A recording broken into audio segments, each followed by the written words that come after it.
नमस्कार, आज आपण बनवतोय शेवयाची खीर। त्यासाठी लागणारे साहित्य आहे शेवया, साखर, बदामाचे काप,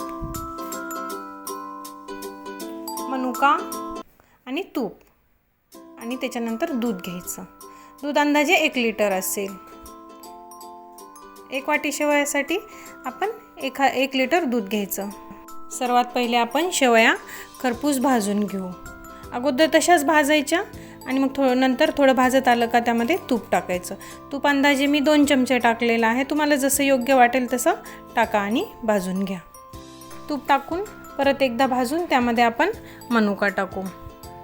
मनुका छान फुलू द्यायच्या, त्याच्यामध्ये व्यवस्थित भाजून घ्यायच्या आणि ते मग दोन्ही भाजत आलं की मग त्यामध्ये आपण दूध ओतायचं। दूध मी 1 लिटर घेतलेलं आहे। 1 वाटी शेवयासाठी 1 लिटर दूध सफिशियंट आहे।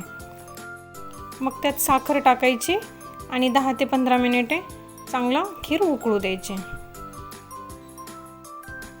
आपण जे बदामाचे काप केलेले होते ना, त्यात आपण आता थोडे टाकून घेऊ आणि परत 5-1 मिनिट आपण खीर उकळू देऊ।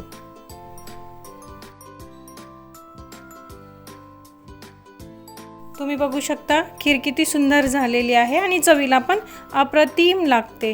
तुम्हाला खीर आवडली असेल तर नक्की एकदा करून बघा। आपल्या व्हिडिओला लाईक, शेअर आणि सबस्क्राईब करायला विसरू नका। बाय।